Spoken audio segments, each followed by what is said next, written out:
அனைவருக்கும் வணக்கம். Welcome to cinema land. Brady Corbet டைரக்ஷன்ல சமீபத்தில் வெளியான தி ப்ரூட்டலிஸ்ட் என்ற எபிக் பீரியட் டிராமா படத்தோட விமர்சனத்தை தான் இன்னைக்கு நம்ம பார்க்க போறோம்.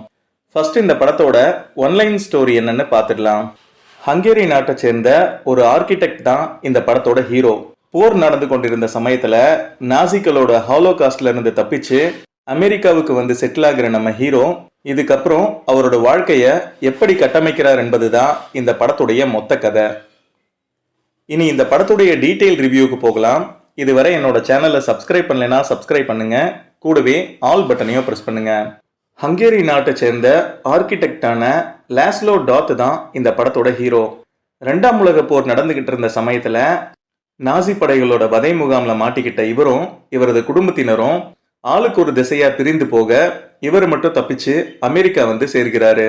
அமெரிக்காவில் இருக்க ஒரு உறவினரை வந்து சந்திக்கிற நம்ம ஹீரோவுக்கு அவரது மனைவியும் மகளும் உயிரோட இருக்காங்கன்ற விஷயம் தெரிய வருது.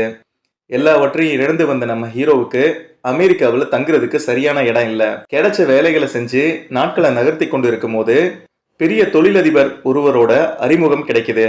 அவர் மூலமா ஒரு பெரிய லைப்ரரியை புதுப்பிக்கும் வேலையில ஈடுபடுற நம்ம ஹீரோ இனி நம்ம வாழ்க்கையே மாறப்போகுதுன்னு நினைச்சுக்கிட்டு இருக்கும் போது எதிர்பாராத விதமா பல தடங்கல்கள் ஏற்படுது.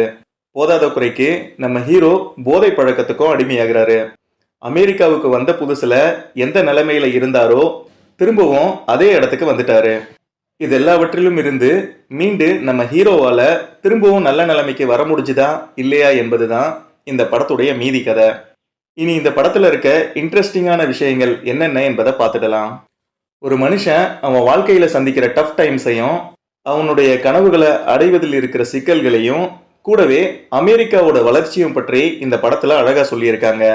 இதோட காதல், போராட்டம், அடுத்ததா நேர்மையா வாழும்போது நாம சந்திக்கிற துயரங்கள் என எல்லாவற்றையும் ரொம்ப அழுத்தமா இந்த படத்துல பதிவு செஞ்சிருக்காங்க. மொத்தம் 3 பார்ட்டா சொல்லப்பட்ட இந்த கதையில ஃபர்ஸ்ட் பார்ட்ல நம்ம ஹீரோவோட வாழ்க்கையின் துவக்கத்தையும் அமெரிக்காவில் அவர் ஒரு புதிய பாதையை தேடுற முயற்சியை பற்றியும் சொல்லுது.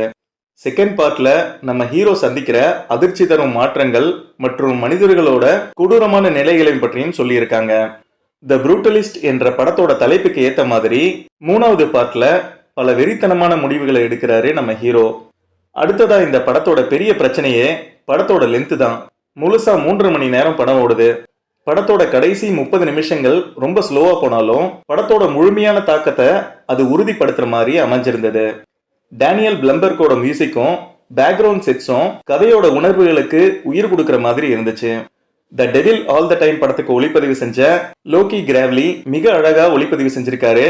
70mm விஸ்டா விஷன் போன்ற பழைய தொழில்நுட்பங்களை பயன்படுத்தி படமாக்கப்பட்டு இருப்பதால படத்தோட ஒவ்வொரு காட்சிகளிலும் ஒளிப்பதிவு ரொம்ப நேர்த்தியா இருந்துச்சு.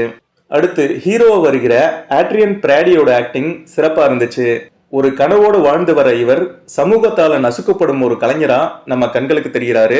பல உணர்வுகளை இவர் வெளிப்படுத்தி நடிச்சது ரொம்ப அற்புதமா இருந்துச்சு.